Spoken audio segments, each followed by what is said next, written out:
Okay, so quick overview again, just for people that maybe haven't been before, for our EcoTeach format. Run them every Wednesday morning at 10 o'clock, and we cover various topics at each one.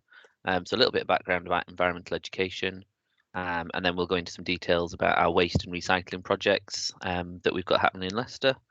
Some questions and answers. By all means, this is an area that people have always got a lot of questions around, kind of consistency around recycling and things, and then any other opportunities that have come up. We will record these as always. They do go up on YouTube, and we do put the PowerPoint up on the school's extranet site. And we do know that quite a few people watch these afterwards. So if people do have questions, by all means, just drop us an email if you've not been watching it live during the session. If people have got any questions, by all means, put them in the chat box. I can see that a few people are sort of introducing themselves this morning, just sort of saying hi to everyone. And then if people have got questions later on, by all means, sort of unmute yourself and by all means ask those questions at that point. Okay. So again, just a bit of information about what we do. Supporting all schools in Leicester through social media, visiting schools, assemblies, workshops. And Amy and I tend to do quite a bit of work on energy and litter, whereas other topics tend to be picked up with other colleagues in the council and through our partnership working. We're still doing very well with our Eco School Awards. So I know that yesterday Parks Primary renewed and got their green flag, which is really great. So I know that schools are capable and possible. It can be done to get your green flag or your renewal when the majority of children are out of school. So by all means, if that's something you're thinking about that you do need to do, Amy and I are around that we can help you kind of sort out that renewal or starting with the green flag award if you haven't got it already. So in terms of how Eco Schools fits in with the waste and recycling topics, Lee, yeah. Your PowerPoint isn't flicking through. Oh, is it not? No. Oh, thank you for telling me. Right, let me stop and I'll reshare it.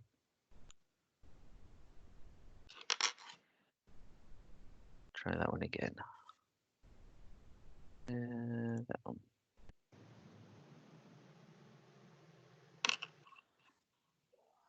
There you go. Is that better? Yeah. Excellent. Right. Good. I'm glad somebody piped up to say that it wasn't working. Excellent. Right. Let's go back to it. There we go. Right. So in terms of the steps, so the first step of the committee, having your eco committee up for kind of looking at waste and recycling is always really helpful. So they can be the spearhead around looking at the topic and doing the audits and the review bit. But with waste, it's always good to get the whole school involved because every class will be producing waste. In terms of the review, again, for the early years, the primary and the secondary, there's different versions. And again, there's a waste and recycling page or 2 pages. So that's something that you do need to cover, even if you're not going to look at that in any detail, kind of for your first renewal for your green flag. In terms of your action plan, waste, again, is quite an easy one. So it might be that you're doing something that's embedded. So it could be looking at increasing the amount of recycling or reducing the amount of landfill waste. And that will be one of your actions. And we'll look a little bit more about how that fits in. And curriculum links, again, lots of options for waste and recycling. So we'll talk about them in a little bit more detail later.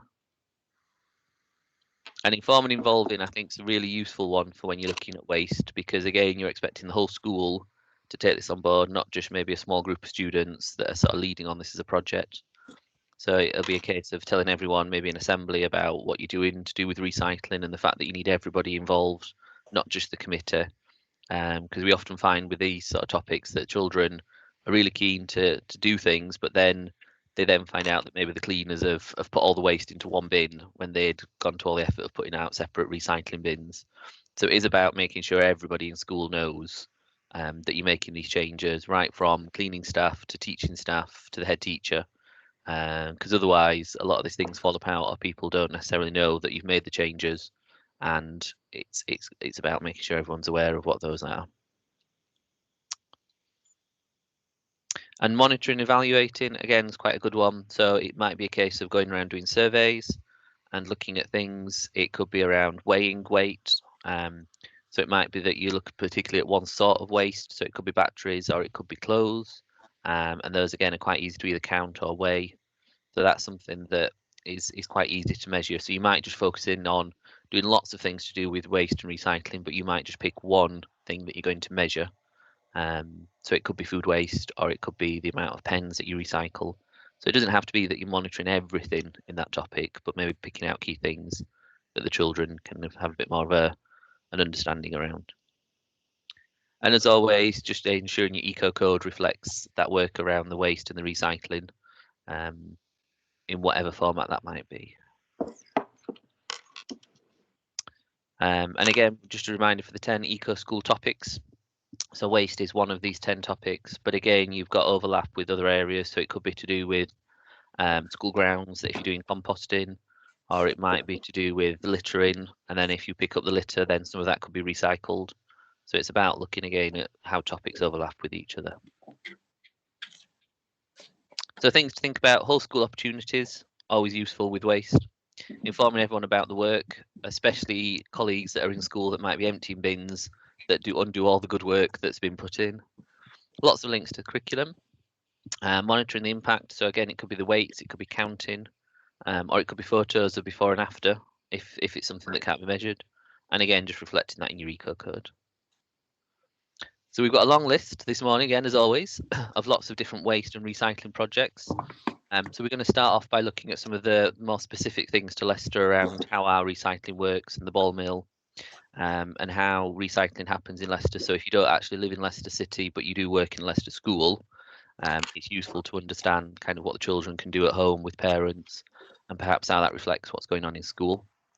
We're then going to look at some of the projects that are sort of Leicester supported, and then some more widely kind of how they fit in with some of the wider strategies. So in terms of just general recycling advice as kind of a basic starting point, so most schools will have two bins. One that we tend to call as either general waste, or actually it's quite useful to put the word landfill on there, because then children get an idea of what that actually means and maybe think about where that waste ends up. So that's quite a useful one, just a starting point. And then the other one is mixed recycling, I would say is a good phrase to put on the bins. And generally the poster we've got here is one that you can download from our website. And actually that's quite a nice straightforward picture that children generally understand about what can go into the bins in school. I suppose one of the caveats there is, at home, everybody in Leicester uses the orange bags and the black bins. In schools, each school can individually choose who they want. So this is kind of a general kind of advice we're giving here, but it's always worth going to talk to your business manager and your premises officer, just to actually check what you can and can't do, depending on which contract your business manager signed up for. But if school signs up for BIFA, which is BIFA Leicester, then whatever you can do with the orange bags, you can do exactly the same within school. And majority of schools tend to go with BIFA, but it is worth just checking that out before you start implementing anything in school, which might then cause problems later down the line when they end up in the bin. So that's something just to sort of think about. But generally, mixed recycling, we used to have separate bins for things like glass and then paper and then plastic. And generally now, kind of through legislation, we now have mixed recycling, which hopefully makes life a lot easier for schools. So in there, paper, cardboard, glass, plastic bottles, metal tins and drink cans. Glass, quite often schools will keep separate just for safety, or they just don't have glass in school. So it's worth, again, like I said, just checking and being clear about what is and what isn't in those bins, and sharing that with the whole school, so that everybody knows that they're trying to do the right thing, and sometimes they don't because they've either not read it or they've not been told. So yeah, worth just sort of thinking about that. And it's also worth just mentioning things that maybe can't go in the bins, which we'll talk a little bit about on orange bags, and you'll see the long list of things that can and can't. And we do understand, especially small children will get confused. So it's about trying to make it as simple as possible. And then you might have other recycling points around school. So it could be things for like batteries and pens and compost, and then things like toner cartridges and printer inks. And the list kind of goes on in terms of other things that you might want to recycle. So hopefully we'll be able to give you a little bit more information about the orange bags. Sarah's just saying that we argue at home about what goes in. Hopefully this will give you a little bit more advice sort of more generally. Okay, I'm going to hand over to Amy with our orange bag scheme. Okay, so obviously in the wider city at home, we use the orange bag scheme. There is lots and lots of information if you click on the link for leicester.gov.uk/recycling, and there's lots of printable things on there that you can print out and put around the school. The city wardens have also produced lots of different things in different languages as well. So if you need help accessing those, just let us know and we can point you in the right direction. And then over the page is the massive list of things you can and can't put in, which I can't read because. Oh, okay. Sorry, I've got a bigger screen. That's right. I will zoom in over here. So yeah, so on the left is everything that can go in. The most important thing is that it is clean. So make sure you wash out everything like tin cans and yogurt pots before they go in. And I mean, there's about 30 things on there. Tin foil, everyone gets confused about tin foil, that can definitely go in. Chocolate and biscuit tins as well, some of the stranger things that can go in. Greeting cards, I'm not sure if that includes the ones that are covered in glitter, Lee. No, I think normally they advise if it's got glitter on it, it needs to go into just the general bin, yeah. Yeah. Tetra packs as well, as long as they're washed out. And just, yeah, I think that covers most of those things. And then things that can't go in, as you would expect, things like batteries, they should be done separately. Videotapes, tinsel baubles, shiny wrapping paper. So after Christmas, that won't be recycled. That needs to go into landfill, unfortunately. And there's a massive list of things. Bubble wrap, don't put your bubble wrap in there either.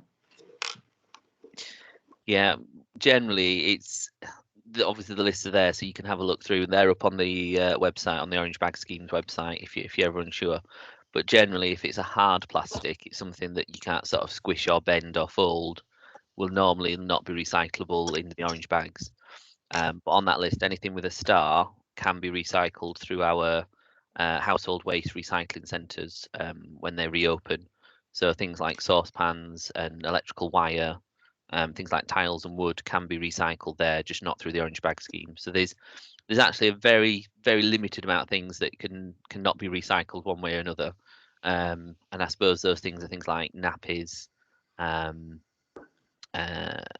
generally that's kind of the minimum sort of thing, but everything else can be one way or another. Polystyrene's another one that you just can't recycle any which way. So the sooner we get rid of polystyrene, the better, really. So yeah, so that hopefully gives you a definitive list. And Sarah is offering to take all bubble wrap. So oh, excellent. Okay, should we move on to the next one? Is that right? Yeah. So this is how we sort out all of our recycling in Leicester. I haven't been to see it yet, but Lee tells me it's magnificent. Yeah, not recycling black bins, this one. So anything that goes in your black bin, yeah. Yeah, so it's a massive machine, and it's a bit like a wash machine, and it sorts everything out, feeds it into the drum, and it rotates, and then everything just gets extracted out from the wheelie bin waste, and so it takes out anything that can be diverted from landfill. So priority should be to go into the orange bags. It gets sorted into the black bin waste, then this will help sort it out. There is a big leaflet, and you can also, groups can go and visit the site. So as I haven't been, if you go, then I'll come with you.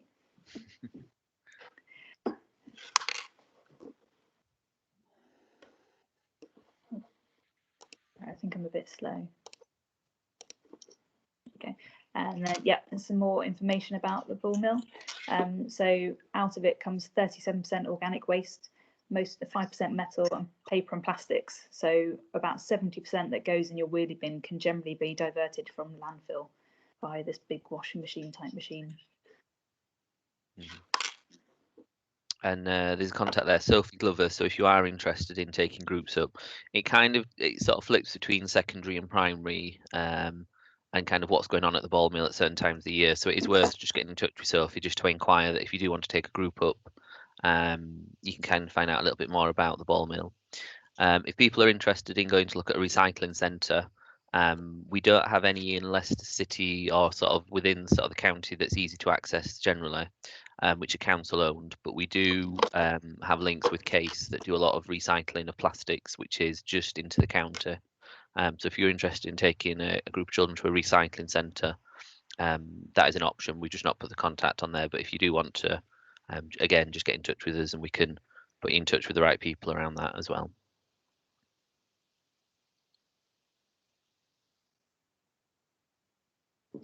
Okay, and at the City Council we do have a dedicated waste officer that can help arrange activities in school. So they can do lots of classroom presentations, and they cover topics from reducing, the changing habits and behaviours, reusing instead of disposing, and thinking about alternative uses, and then recycling. So that can help gain confidence using the orange bags, and there's bins at school as well. So that's Kim, and her contact details are down the bottom there.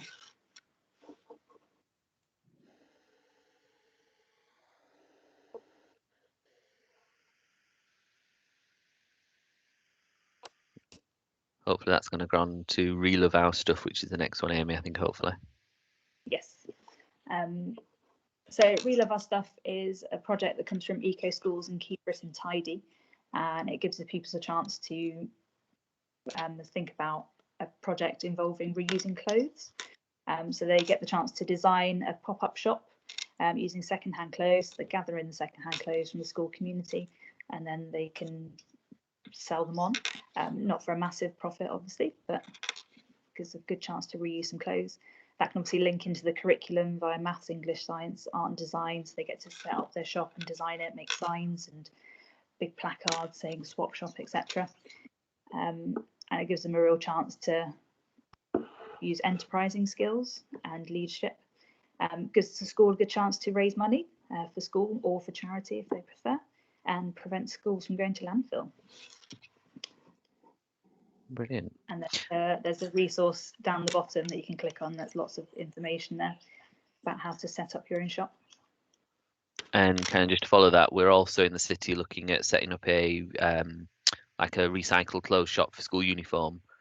So I know that's currently been looked at the moment somewhere in the city centre, so that parents can either drop off old school uniforms, kind of like general sort of t-shirts and jumpers and things that are sort of generic to schools, but also kind of school specific uniforms. So then again, once we've got that information, we can circulate that through the newsletter and the e-bulletin, but just to make people aware that's something that we're looking at. Obviously a bit delayed at the moment, but that is something that we're looking at putting together across the city. There are a few schools that are already doing swap shops in school. I know Overdale are. That's something you can set up in your school. Yeah, really easy, because we know that kids grow out of things quite quickly, and if it is a school specific, if it's got a jumper with a logo on and things, we know quite often they probably end up getting chucked. So it's about maybe having some space in school if that's possible. We've got the Eco Schools at Home, which is still running at the moment. So nearly all the 10 topics are now available. So the waste one isn't there yet, but will be, I'm sure, in a couple of weeks. And these are released by Eco Schools England every Tuesday at 8 o'clock. And they are literally either a single side or a couple of pages that you can send homework or a home activity, or you can do in school. And they're usually resources and things that generally you've got kicking around at home, and it's linked to each of the topics. So even after we kind of return to schools, it's maybe something that you could use with either year groups or with classes going back, because they are sort of quite generic that you could use at any time. So each of those has got a separate page topic, and like I say, at the moment, the waste one's not there yet, but will be in a couple of weeks. But you can see there the links that we've got 2, 4, 6, 8, quite a few of the topics at the moment. So yeah, something to sort of make people aware of, and you can just download them either through the links, or if you just go on the Eco Schools England website, they're on the homepage. Another scheme that I know a lot of schools have been involved in is to do with the pen recycling. So this is run by TerraCycle, which is a national organisation, and they set up collection points throughout the country. So I know a couple of schools do have these exactly in their own schools, but in Leicester, we work with an organisation called COG Youth Services. So they support lots of young people with lots of different opportunities. And one of the schemes that the young people run is the pen and the crisp packet, particularly recycling, that a lot of schools do. And it's as simple as you register with COG. which is through the website or the web link that's on the page. You get a cardboard box just set up in school, and then as soon as that box is full, you just drop them an email to say that you've got a box full to collect, and it's as simple as that. There's no cost to it. You can have as many boxes as you want in school, and like I say, most schools tend to do the pens and the crisp packets, but there's lots of other things that are available, like toothbrushes, and crisp packets and biscuit packets. So it's worth just having a look to see what's available. I know there's some more unusual ones like cat food packages, lots of other things. But like I say, most schools tend to go for pens and crisps, but definitely have a look as an option on there. Okay. I think I'm passing back to you, Amy, on clothes recycling. Yeah, so this is another clothes recycling scheme. It's called Fill the Bag, and they come and collect your textiles, and they give you hard cash money for it. And it's currently says now paying £300 per tonne. So if you can collect a tonne of clothing, that's £300 for you. And essentially all you have to do is to organise a day. Students will bring in clothes from home, can be old clothes and textiles. Fill the Bag are no longer giving out their own plastic bags to save plastic. So if you bring them in your own plastic bag, then Fill the Bag will recycle your bags for you. The resources have a template letter that you can send home to kids so that the parents know what's going on. And yeah, you just organise a day for everyone to bring them in, they weigh it, and then they send you a cheque with how much money that you've raised. And again, you can either keep that or donate that to charity. They also have competitions and promotions over time, so you just need to check their website, and just if you email them, then they'll be able to tell you when they can come and collect. They advise twice a year rather than little bits throughout the year, so then you get a substantial amount. Real. I know some schools do a bit of a clothes collection all the time, so you could literally just store them in school if you've got somewhere to do that. I know some schools do it at the end of year when they've got lots of clothes and things. I think a lot of the places like Fill the Bag won't take school uniform, so that's where it's kind of a good idea to have a school uniform recycling scheme separately. But certainly general things like shorts and t-shirts that we tend to get left at the end of the school year are the kind of thing that you can put into here. And then there's a couple of other schemes that we've not mentioned where you can get bins put outside school, the big metal ones. So again, that's something if you want to look into. I know a couple of schools have got them already, and they generally seem to work, and they're fine in terms of health and safety and fire risk and things because of the way that they're built and designed. So that's another one just to sort of think about as a potential option. And then even more specific is around Happy Feet and Africa's Gift. So again, I know a few schools have done Happy Feet in Leicester, and this one is very specific around shoes. So a lot of schools obviously do non-uniform days throughout the year, and children bring in 50p or a pound. But this is a slightly different scheme that you could have a non-uniform day for your feet. So children can come in whatever they want for the day within reason. It's up to the school to decide. But I know I've seen lots of people in slippers, flip-flops and other sort of fun shoes. The idea is the children wear normal uniform the rest of the time. And then instead of bringing in money, the children bring in an old pair of shoes. And that could be anyone's at home as long as they've got permission. And then again, that's one that children then, those shoes are then donated, and through Africa's Gift, they're introduced sensitively into the communities, mainly in South Africa.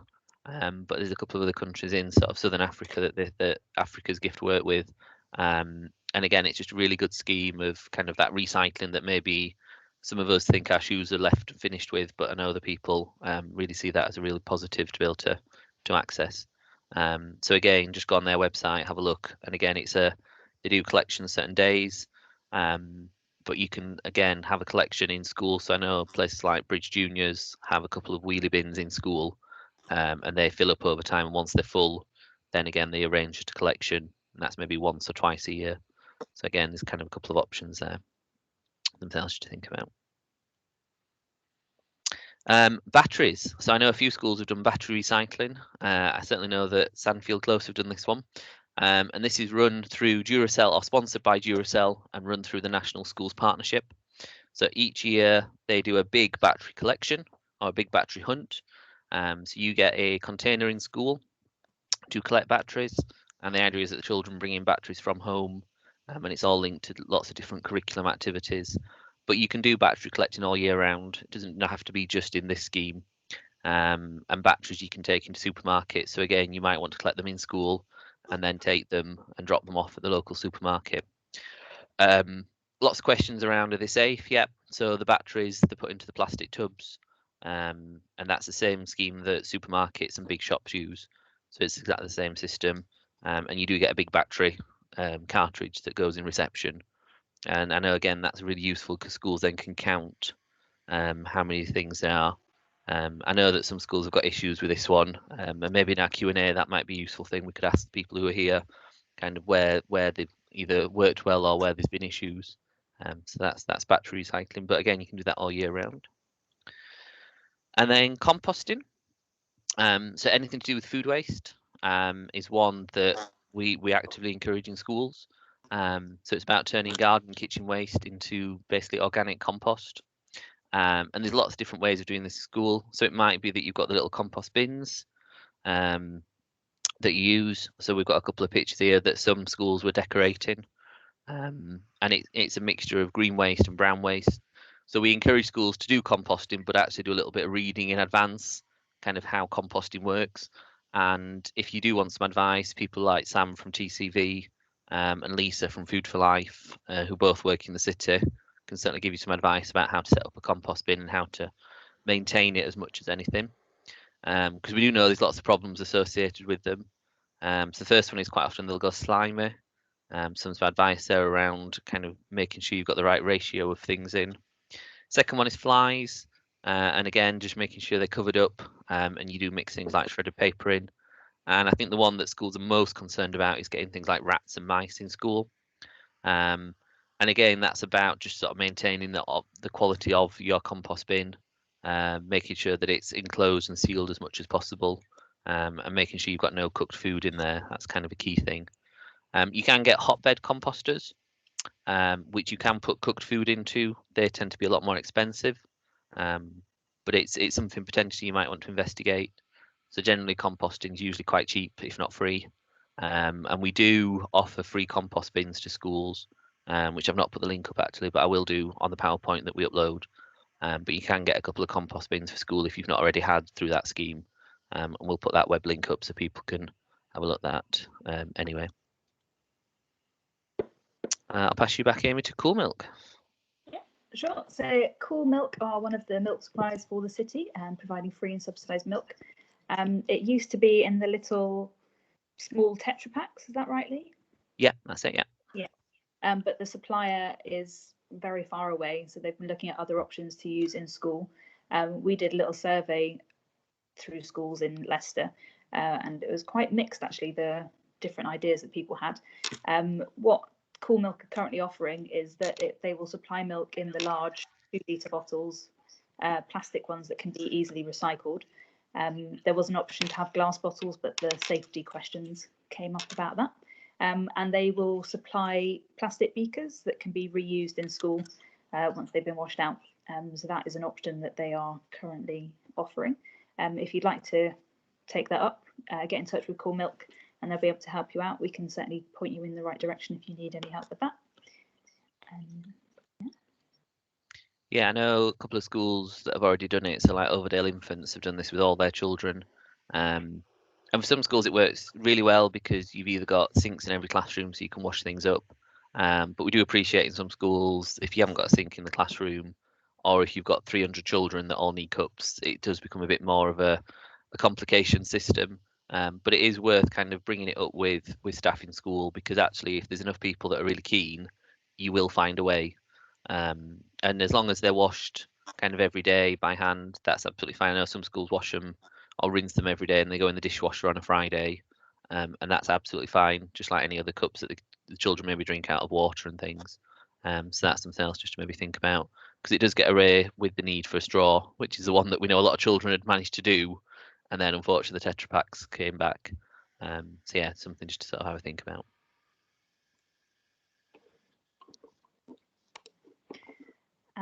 One of the things that you can do in school is a plastic reduction action plan. Obviously, after Blue Planet, there's a massive awareness of plastic and how plastic gets into the oceans. So this is just a way of working through that. Offers a 9-step plan to get plastic out of your school. Starting by 1, holding an educational film screening or talk. That can be something like Blue Planet, just to make everyone aware of what happens once we've finished using with plastic, because there is no away with plastic, it will always be here.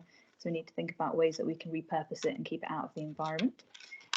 Step 2, you can organise lots of school, park, beach and river cleans. Probably not a beach near here, but if you ever go on a trip away, that could be something that you organise.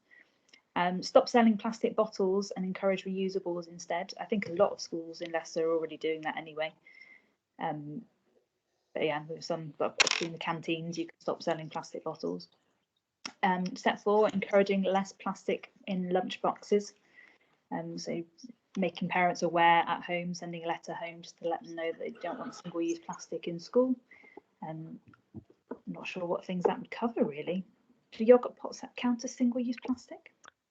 Yeah, I guess so. I know some schools, yeah, I suppose like crisp packets and things, if you can get big packets of crisps, putting them into smaller things, that kind of thing.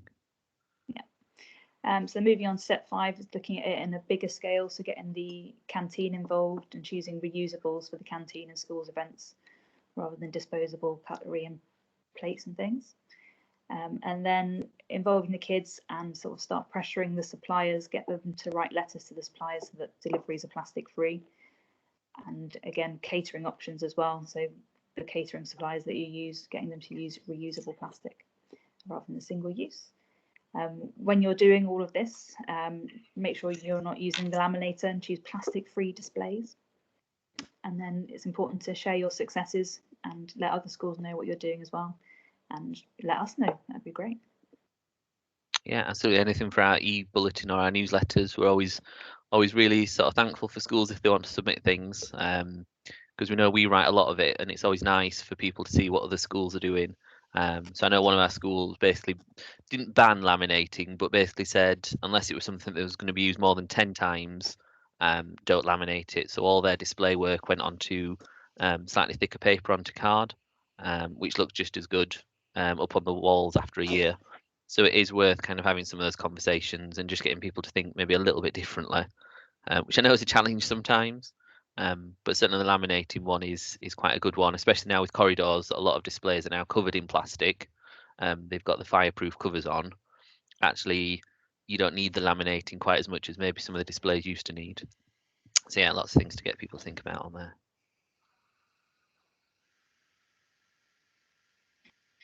Then we have a Wastebuster. There's a lot of resources here. It's essentially a blue monkey called Captain Buster, and he has a trusty sidekick called Lieutenant Pong, who's my favourite. And they want to protect our endangered planet. They've identified our planet as endangered, and they want to help it by reducing waste. And they have lots and lots of resources and videos and activity sheets and lesson plans on there that you can go to, and they're all quite fun, really. They also have at the bottom, you'll see a waste audit. So you can go through your bins at the end of the day and see what you've got and what you're throwing away, and try and work out how you can reduce what's going in the bins or make sure it's going to the right places. And that's a downloadable resource which you can click on there. And yeah, it's just quite fun. I think the kids will really like that one. Yeah, quite a nice little link to curriculum as well. If you're kind of thinking how you might fit this in, this is quite a nice one that you could use with the whole class, not just your eco team. And then we're just going to mention carbon literacy again, because waste and recycling does come up within the carbon literacy project. And just a reminder, I know we've had some of the staff have been on this training, and we are going to be offering this again in the new school year for year 5 and 8 to run a whole day of carbon literacy in school. But we are open to other year groups, but just to kind of keep that in the back of your mind that this is something that we're happy to offer to schools. We are piloting some online versions at the moment, but we think probably for schools that probably won't work as well as with adults. But just kind of bear that in mind, even if it's kind of Easter next year, and you're looking for activities with kind of whole classes and year groups. So we can offer that again with children. So just either get in touch or just kind of say that you are interested, you just don't know when at the moment. But that again is something that we can offer lots of people. Plastic-free schools is another sort of scheme that schools can sign up for, and by doing plastic-free schools, this will cover your either waste topic or marine topic actually. So it's a completely free project, which is led by the SAS, which is Surface Against Sewage, and they've created this kind of award that schools can work towards. So it's got lots of curriculum links, and it's aimed at Key Stage 1 through to Key Stage 3. So there's bits for most year groups there. So they do have a number of lesson plans that you can access, and they're just downloadable that you can use. And then the award bit we'll talk about in a second, but I'll just play this little video clip that just gives you a bit of information.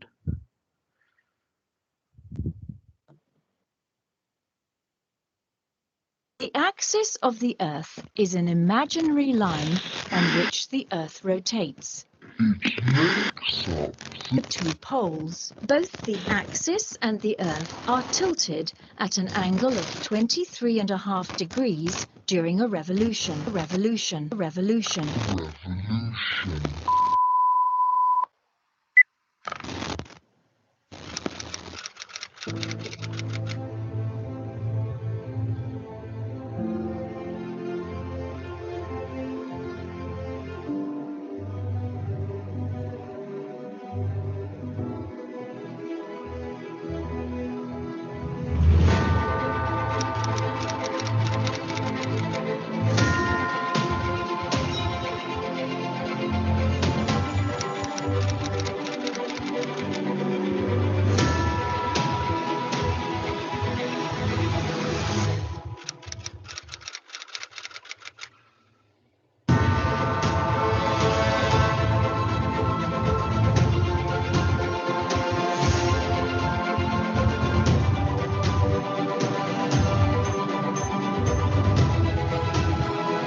So that's just one of the videos they've got as kind of part of their launch assemblies for the project.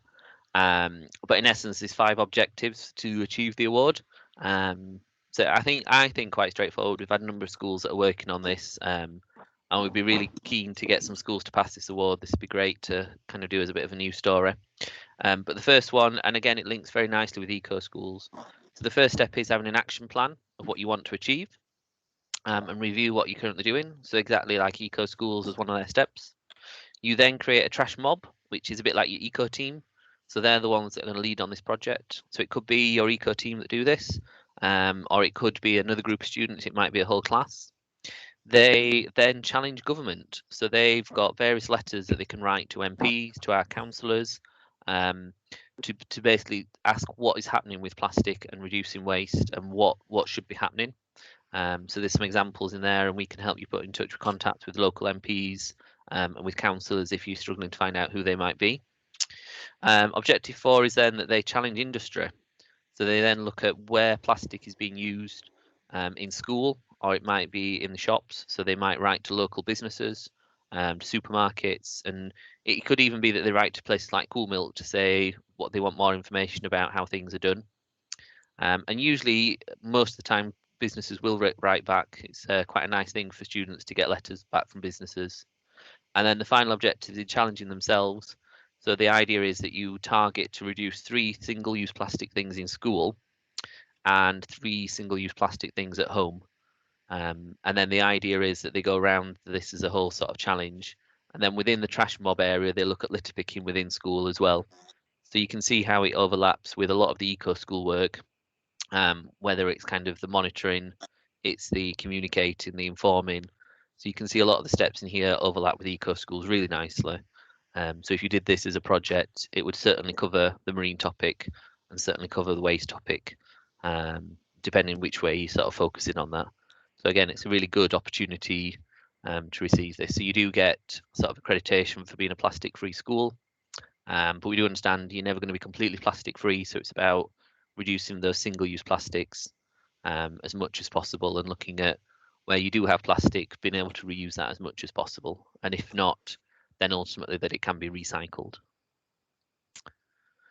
And then I think the last one for me is to do with the Fab Food Resources. So I know that Charm would have done this one, and hopefully I'll maybe pick on Nana in a little bit to tell us a bit more about this one. But Fab Food Resources was produced by Sainsbury's, and it was developed by another local authority partnership.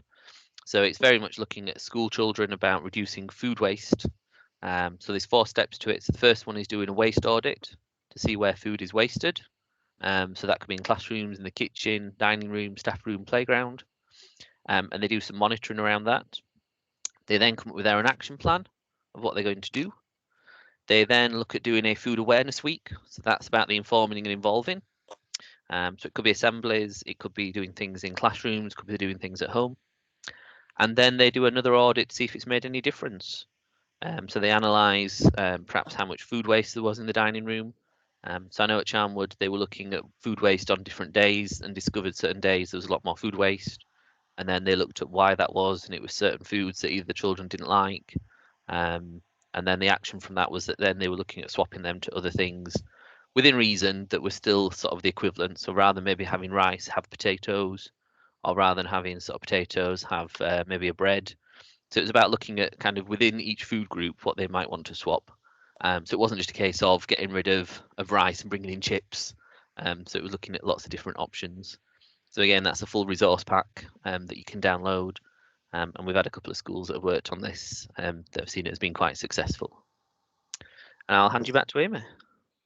Okay. So in February last year, the City Council declared a climate emergency, and people on our team are currently working very hard to try and get out our action plan to address the emergency. Lee and I also did a few bits. So we did the Young People's Climate Assembly, which was secondary school students. We also did some primary consultations, and all of those have been fed back in to the action plan. And then I think that's due for publication around June, potentially. So then we'll see the steps that the council are going to take. But we're encouraging schools to also declare a climate emergency, and we've provided some resources to help you do that. We've got an action plan and a template for a letter to send to governors to get involved. We'd like you to make changes that are manageable, but remember that we are in a climate emergency, so they need to be slightly larger scale than maybe just switching off lights. And we obviously we'll need support of the governing body and trustees to get them on board. And then you can submit it to us, and we can come in and help you develop your action plan.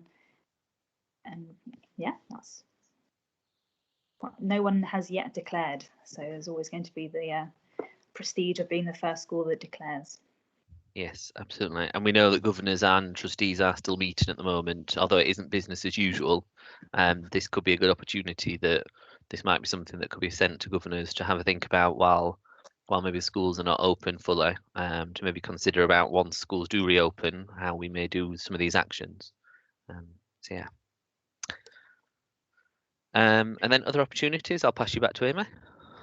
Yeah, so today is the deadline for if you would like to come and work with Lee and I. We have a position for an education officer, which is about 15 hours a week, due to start at the end of August. So yeah, get your application in today, and then we'll see when that happens. And then we also have the UN Climate Change Learn Online course, which is about a 16-hour course. That's slightly more, isn't it? A 20-hour course about climate change online. I've started it, but haven't yet finished it, but it seems quite good so far. And then we also have the off-school website, which is in partnership with the SDSA in Leicester. And there's lots and lots of resources on there to keep students active and engaged whilst lockdown still goes on. Thank you. Just a few links there just for grants and things. Again, if people are sort of thinking there's lots of ideas they want to do, but they don't know where to go, some of these links will take you to places where there's long lists of grant opportunities.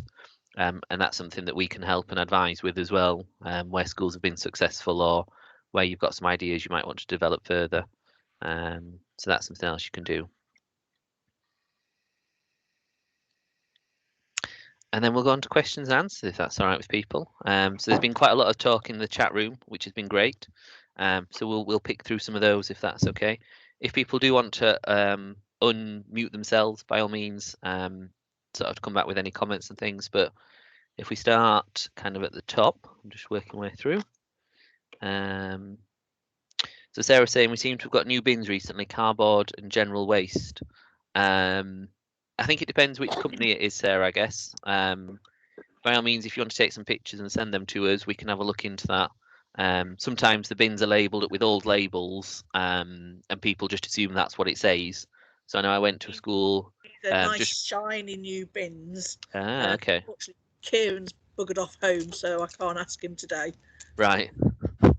Yeah, if you're not sure, yeah, either get him to send us some pictures and we'll have a look at them. Is that for the school waste or is that for the kitchen, Sarah?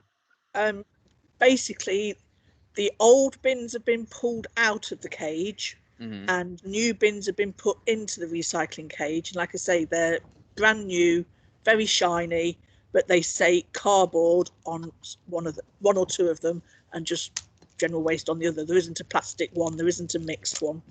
Oh, okay. I don't know don't know whether we've changed suppliers. I don't know if it's still Biffa or not. Okay. Yeah. If you find out about that one, because I don't think businesses are allowed, or waste contractors are allowed to specify just cardboard or just plastic these days. So it might be that, send us some more photos and we can do a bit more finding out about that. Perfect. No, that sounds good to me. Thank you.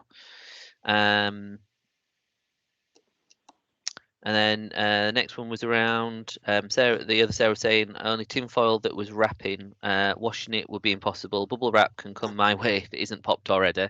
So we'll make sure Sarah gets lots of bubble wrap. Generally tinfoil, as long as you can either just give it a rinse. There's lots of kind of different advice around how clean things should be. I would say as long as you can give it a good rinse, and it hasn't got huge amounts of residue on, that is acceptable. Whether my colleagues in waste management that might watch this would agree, it's maybe up for discussion. But I would say generally, as long as it's not saturated with things and you've been able to give it a quick rinse, that'll be fine. Things like pizza boxes, as long as the boxes aren't greased up beyond belief, and it's just a bit of light markings on them, they're fine to go into your cardboard. I know that probably isn't quite as clear an answer as what people ask. Maybe reflects to some other things at the moment. But as long as it's cleanish, I think that's fine. But yeah, certainly just putting things in that are dirty will cause problems. Charlotte was asking, is there any recycling for clothes that are not reusable, have got holes in, so it could be turned into rags? I think the answer is yes, Charlotte. I'll double check to do with the clothes recycling scheme we've mentioned. I think they state somewhere maybe on their website that if the clothes are not reusable, they will send them to shredding. I'm pretty sure of that, but if not, we'll double check. I think those companies will accept them, and anything that isn't wearable or reusable in that respect will be shredded. So I can double check that one. Right. Is that all right, Charlotte? Is that kind of answer? Good. Well, could you check about shoes as well? Because often children use shoes to the point that the soles are coming off and stuff. If those are worth putting in clothes recycling or not. Yeah, no, we'll find out about that one. Yeah, cool. Yeah, no problem. Battery recycling. So I think Sarah said sometimes premise officers are not very keen on that one. Are you there, Sarah Eames? Do you want to comment, just maybe just explain that a bit more if that's possible?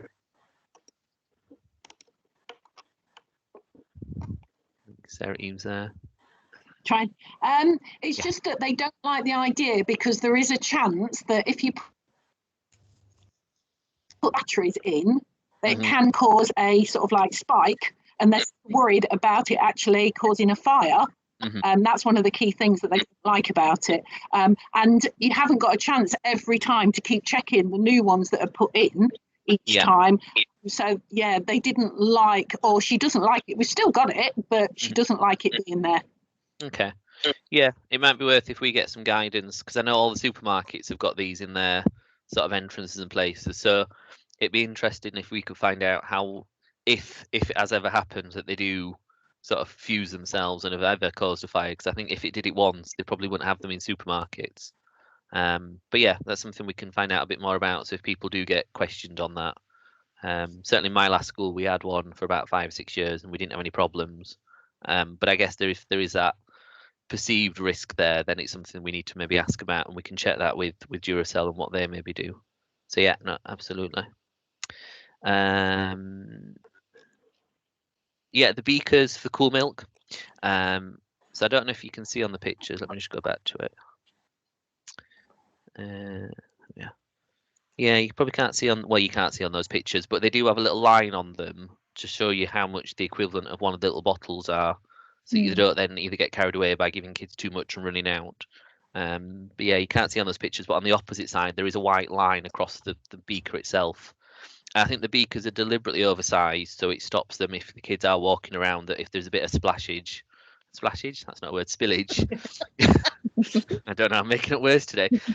Basically, there's a lot of space in the top that they can splash about without it going over the top.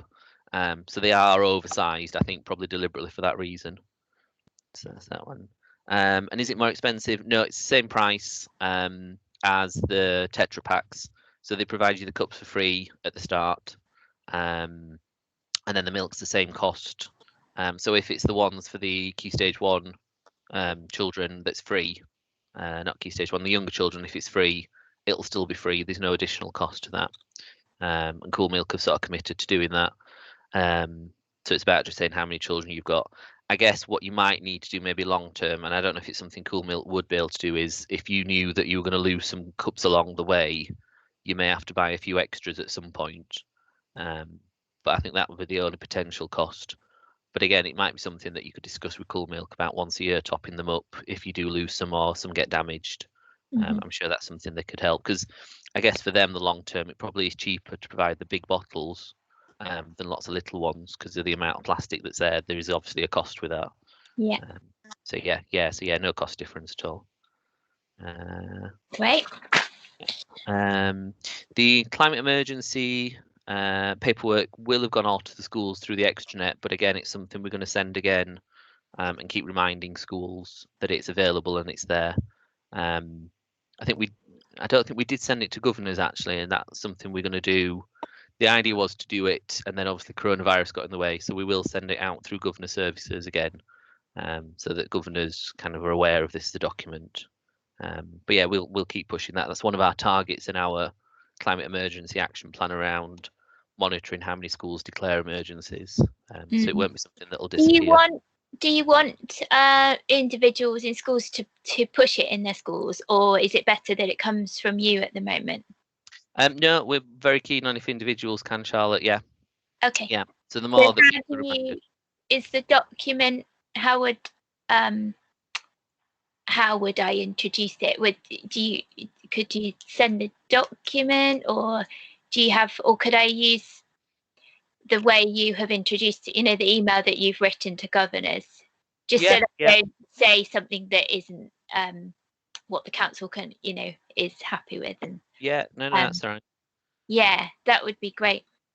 Yeah, I'm just having a quick look. I'm sure we've got it up on the extranet as a page. I'm just having a quick look just while I talk, just if I can show you. Just bear with me. I'm just going to check it's there. Yeah, so if you go to schools.leicester.gov.uk, and then it's /climate-emergency. What you should be able to see is, let me just swap my web page across. That one. So this is the school's extranet web. So this is open access. So the web address is great, brilliant. Just climate-emergency, and it takes this page, which has got some information about what it is and why we want people to do it. Yeah. And then the links are at the bottom. So we'll make sure we put that on the PowerPoint. In fact, that PowerPoint link will take you to this web page. Okay. So the more that individuals can do it, the better. Yeah, that'd be great. Great. And let's have a look. The UN course. So I think anyone can sign up for it. All you've got to do is just say which school you're associated with. So it could be anybody within a school can apply. So it could be a governor, it could be a teaching assistant, it could be a cleaner. I think you've just got to put the school and the postcode in, just so they can kind of track who's accessing the course. Because I know I signed up and I put in one of the schools that I work with quite a lot. Yeah. But yeah, anyone can sign up for it otherwise. Okay, that's great. I looked it up quite recently, and I got the impression you had to be a class teacher, so that's great to hear. Yeah. Was yours the same, Amy, when you signed up? Yep. Yeah. Cool. Excellent. The one that you said. Yeah. Yeah. Excellent. Nana said we're looking into using paper straws in order to avoid using plastic ones, but they are quite expensive. Any thoughts about where we can source cheaper paper straws? The short answer is no, but we can do a bit of looking round. I know some schools are kind of being a bit creative and buying things like metal ones that you can put through the dishwasher, but the short answer is probably not. And the problem with the paper ones, they tend to be plastic coated, or they've got some sort of wax coat, which means then you can't recycle them, but at least they will decompose. So yeah, it's a bit of a minefield, unfortunately. Milk straws and milk generally. I don't know, has anyone else had any experience with straws at any point? I have seen one class using reusable. I think they had reusable plastic straws, like sort of hard plastic.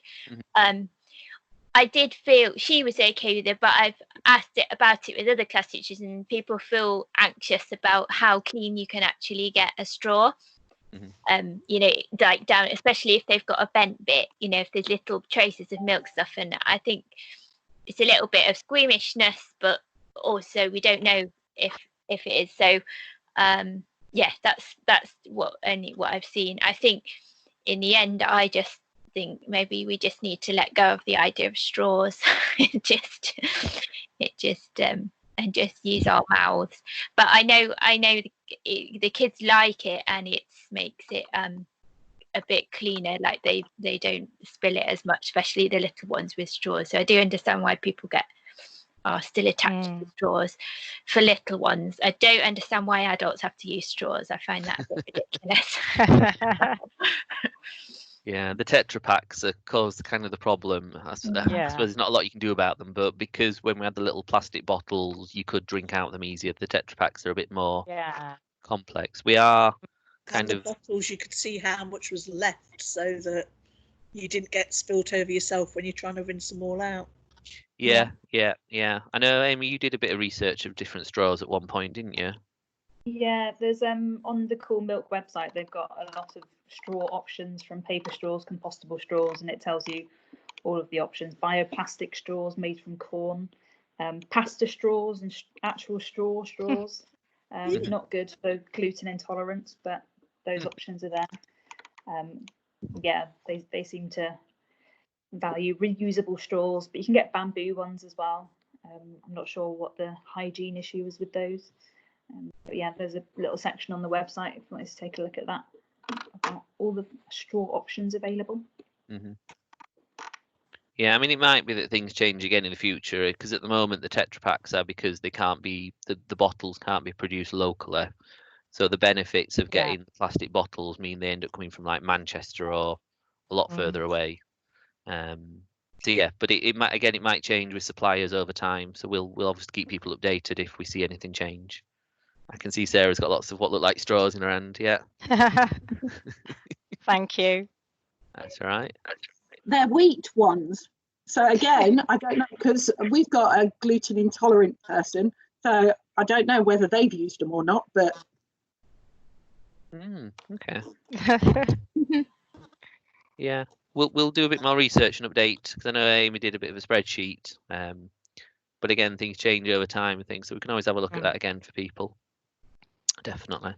But yeah, the cost is huge, though, isn't it? If you're not having the ones that they supply, I can imagine. But if you're buying throwaway ones, it's going to have a massive cost eventually.